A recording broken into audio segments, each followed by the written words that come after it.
अस्सलाम वालेकुम जी फ्रेंड्स। आज का जो हमारा टॉपिक है वो है capacitors connected in parallel. Okay, आज ये हमारा लेक्चर नंबर 31 है। ईएमटी का इलेक्ट्रिसिटी एंड मैग्नेटिज्म का ये हमारा लेक्चर नंबर 21 है। ओके, तो पिछले लेक्चर्स में वीडियोस में हमने बहुत सारे टॉपिक्स को स्टडी किया हुआ है। ओके, लेक्चर नंबर 9 है गॉसेस लॉ को हम स्टडी किया, एप्लीकेशन गॉसेस लॉ को। ये first application, second application, third application, fourth application of Gauss's law है। ओके, तो ये तमाम इन टॉपिक्स पर हमने लास्ट वीडियोज है उनमें बात की हुई है। तो जो लास्ट पे हमने देखा था वो देखा capacitance due to a cylindrical capacitor. ये हमारा लास्ट वाला टॉपिक था। ओके, तो आज का जो हमारा टॉपिक है वो 31 कैपेसिटर्स इन पैरेलल। ये हमारा 31 है। नेक्स्ट वीडियो में हमने जो लेक्चर नंबर 32 होगा उसमें कैपेसिटर्स इन सीरीज देखेंगे। ओके, तो आइए स्टार्ट करते हैं टॉपिक को। बिस्मिल्लाहिर्रहमानिर्रहीम, सल्लल्लाहु अला मुहम्मद सल्लल्लाहु अलैहि व आलिहि वसल्लम। Capacitors connected in parallel. सबसे पहले हमें ये पता होना चाहिए कि कैपेसिटर कहते किसे हैं। जो बुनियादी बातें इसमें हमें यूज़ करनी है उसका पहले पता होना चाहिए। ओके, तो बुनियादी बातों में से जो सबसे पहली बात वही है कि हमें कैपेसिटर का पता होना चाहिए। जो लेक्चर नंबर 27 इसमें हमने कैपेसिटर्स की बात की थी, तो इसमें हमने कैपेसिटर को डिस्कस किया था। ओके, तो हमारे पास जो कैपेसिटर होता है कैपेसिटर होता है हमारे पास वो दो प्लेट्स होती हैं। कैपेसिटर की कितनी प्लेट्स होती हैं? दो। एक पर पॉजिटिव चार्ज होता है, एक पर नेगेटिव चार्ज होता है कैपेसिटर पर। और जितने पॉजिटिव चार्ज होंगे उतने ही नेगेटिव चार्ज होंगे। ओके, कैपेसिटर की खासियत क्या है? जितने पॉजिटिव चार्ज हैं उतने ही हमारे पास नेगेटिव चार्जेस होना चाहिए, और जो डायरेक्शन होती है वो पॉजिटिव से नेगेटिव चार्जेस की अल्हम्दुलिल्लाह नेगेटिव चार्ज की जानिब होती है। ओके, नेक्स्ट बात ये है कि जो हमारे पास कैपेसिटर की प्लेट्स होती है कंडक्टर्स होती हैं, यानी कि मेटल्स की बनी होती है, कंडक्टर्स की होती है। हम जानते हैं कि मेटल में कंडक्टर में से एक पार्टिकल दूसरी जगह मूव कर सकता है इजीली। ओके, तो नेक्स्ट बात ये है कि जो हमारे पास कैपेसिटर होता है जो हमारे पास कैपेसिटर होता है वो मुख्तलिफ शेप का हो सकता है। जिस तरह हमने ये देखें कि लेक्चर नंबर हमारे पास 28 है, इसमें हमने कैपेसिटेंस मालूम की थी पैरेलल प्लेट कैपेसिटी की वजह से। पैरेलल इस प्लेट की वजह से हमने कैपेसिटेंस, जबकि लेक्चर नंबर 29 में हमने स्फेरिकल यानी कि इस तरह हमारे पास कैपेसिटर थे। ओके, जबकि हमारे पास सिलिंड्रिकल, इसमें हमारे पास जो कैपेसिटर थे वो इस तरह के थे। ओके, हो गया।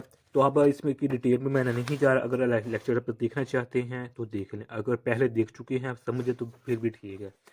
तो जो हमारे पास कैपेसिटर्स होते हैं उनकी जो शेप होती है वो डिफरेंट हो सकती है, और जो मेटल्स होते हैं कंडक्टर्स होते हैं इनमें एक पार्टिकल दूसरी जगह मूव कर सकता है। अब यह हमारे पास बात होगी कि इसके कंडक्टर की, यानी कि प्लेट की, किसके? कैपेसिटर की। अब हम देखते हैं कि पैरेलल के क्या मतलब है। पैरेलल, ये देखिए हमारे पास डायग्राम है। अब हम चूंकि स्टडी करने जा रहे हैं कैपेसिटर्स कनेक्टेड इन पैरेलल, तो इसमें हम तीन जो इसकी प्रॉपर्टीज होंगी इस टॉपिक की, उसको जो मेन तीन प्रॉपर्टीज है ना इसकी, उसको डिस्कस करने की कोशिश करेंगे। और लास्ट पे हम जो है ना कैपेसिटेंस, इक्विवेलेंट कैपेसिटेंस मालूम करेंगे। ये देखिए मेरे पास पॉइंट ए है और पॉइंट बी है। हम चाहते हैं कि हम पॉइंट ए से पॉइंट बी की तरफ जाएं।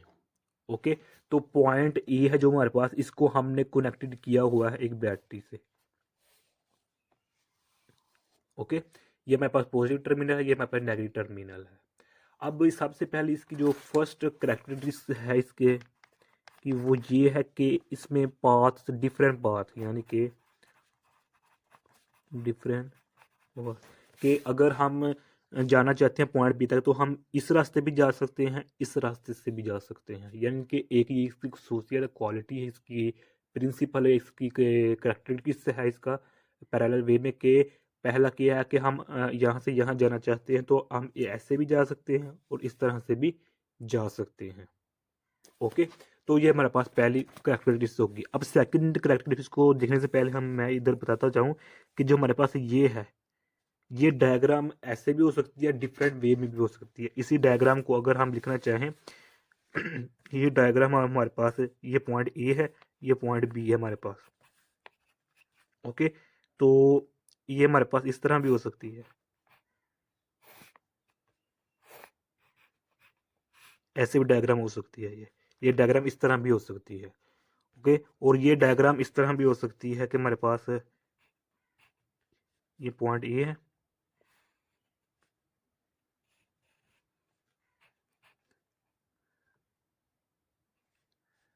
नहीं इसने सॉरी, हमारे पास इस तरह भी हो सकते हैं हमारे पास। ये हमारे पास अब हमने 3 कैपेसिटर्स ले लिए हैं, पॉइंट बी है, ये पॉइंट ए है।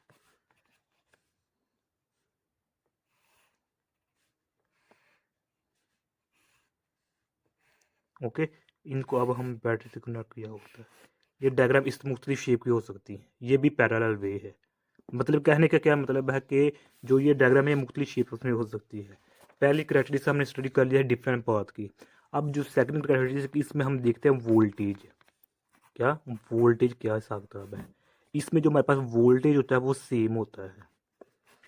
अगर पैरेलल वे है तो इसमें हमारे पास जो वोल्टेज होता है वो सेम होता है। सेम क्यों होता है? सेम इसलिए होता है कि इन दोनों कैपेसिटर्स का, या अगर 3 कैपेसिटर ले रहे हैं तो इनका जो ये टर्मिनल है ये डायरेक्ट किससे कनेक्टेड है? इससे। इसका ये प्लेट है ये डायरेक्टली कनेक्टेड है बैटरी से। इस कैपेसिटर का ये प्लेट इस डायरेक्टली कनेक्टेड है इस बैटरी के पॉजिटिव टर्मिनल से। और इसका जो प्लेट का कैपेसिटर का ये प्लेट है ये डायरेक्टली कनेक्टेड है बैटरी से। तो कहने का मतलब क्या है कि ये ऐसा सिस्टम है जिसमें हर कैपेसिटर का की हर प्लेट वो डायरेक्टली कनेक्टेड है बैटरी से। तो इसलिए जो हमारे पास इसका पोटेंशियल होगा वो इसका पोटेंशियल होगा, वही पोटेंशियल इसका होगा। ओके, इसलिए हमारे पास वोल्टेज होता है वो सेम होता है। ये थी सेकंड कैरेक्टरिस्टिक्स। इसलिए हम इधर ये फार्मूला लिख सकते हैं कि जो हमारे पास डेल्टा होता है वो हमारे पास इक्वल होता है V1 के और V2 के। ये क्या किसका है? ये बैटरी का है। ये किसका है? ये इसका है। 1 है, ये 2, ये 1 है, ये बल्कि 2 है। तो जो वोल्टेज बैटरी का वही वोल्टेज कैपेसिटर 2 का होगा, वही वोल्टेज कैपेसिटर 1 का होगा। ओके, तो अब हमारे पास जो थर्ड कैरेक्टरिस्टिक्स की वो है चार्ज। चार्ज इसमें हमारे पास डिफरेंट होते हैं। चार्ज हमारे पास क्या होता है? डिफरेंट होता है। अब चार्ज डिफरेंट क्यों होता है? देखें कि इधर से जो मेरे पास ये है, इधर से चार्ज इधर आ गया। तो अब चार्ज के पास 2 वेज हैं। वो चार्ज या तो ये ऐसे जा सकता है या फिर वो चार्ज ऐसे जा सकता है। अब 2 इसके पास वेज हैं जिसकी वजह से यहाँ जो चार्ज होगा वो डिफरेंट होगा। अब कैपेसिटर की अपनी मर्जी है कि हम हमारी अपनी मर्जी से हम कैपेसिटर की सलाहियत ज़्यादा वाली ले रहे हैं, यानी इसकी कैपेसिटेंस कितनी हम ज़्यादा ले रहे हैं कम ले रहे हैं, उसी के हिसाब से इस पर जो चार्ज डिपॉजिट और चार्ज स्टोर होगा वो उसकी कैपेसिटेंस की, यानी कि इस कैपेसिटर की कैपेसिटेंस है सपोज करें 2 2 लगा रहे हैं तो इसकी लगा लें 3 लगा लें, सलाहियत कैपेसिटेंस है इसकी और इसकी। तो चार्ज इतना ही इस पर स्टोर होगा 2%, और इस पर भी इतना ही 3% ही चार्ज जो होगा वो स्टोर होगा, डिपॉजिट होगा इस कैपेसिटर पर। ओके, इधर हमारे पास ये पॉजिटिव चार्जेस हैं, जितने चार्जेस यहाँ होंगे उतने ही इधर हमारे पास चार्जेस होंगे। ओके, मैंने पहले बताया सबसे कि कैपेसिटर की खासियत क्या होता है, जितने पॉजिटिव चार्ज होते हैं उतने ही नेगेटिव चार्जेस होते हैं। तो ये यहाँ से हमारे पास जो चार्ज होता है वो डिफरेंट होता है।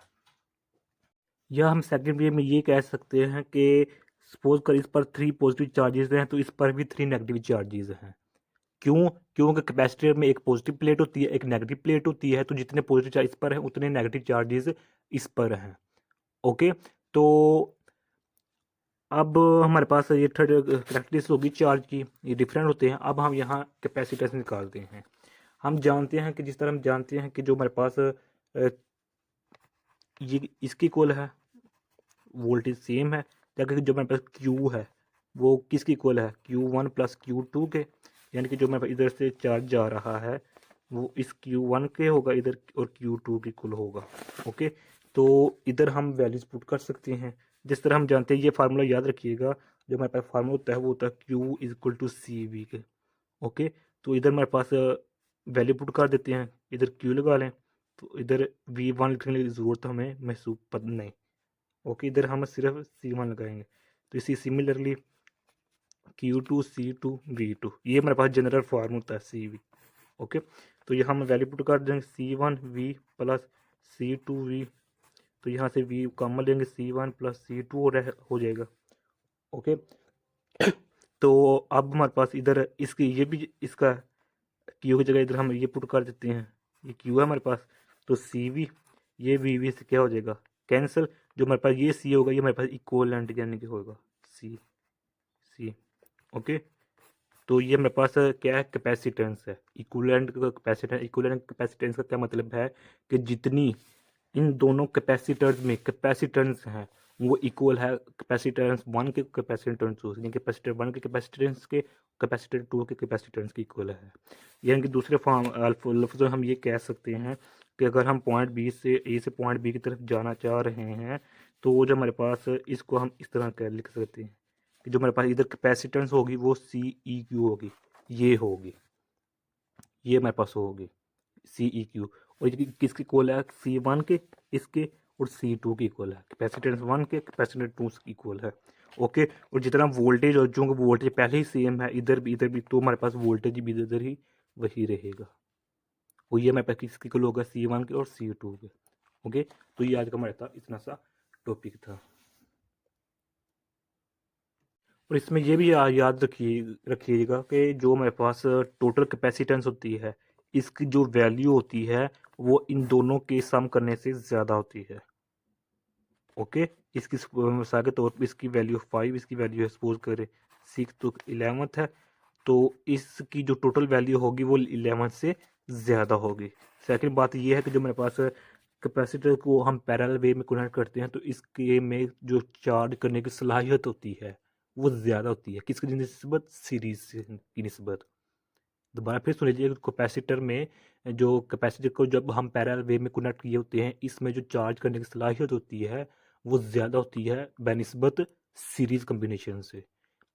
ओके, तो एक और बात इसमें रह गई कि ऐसा सिस्टम जिसमें हम एक से ज़्यादा वेज हो, एक ये वे हमारे पास पॉइंट ए से पॉइंट बी में जाने के लिए, एक ये वे है, तो ये हम पैरेलल कहलाते हैं, जबकि सीरीज में सिर्फ एक ही वे होता है जहाँ से हम गुजरना पड़ता है। ओके, तो ये हमारा आज का इतना सा टॉपिक था।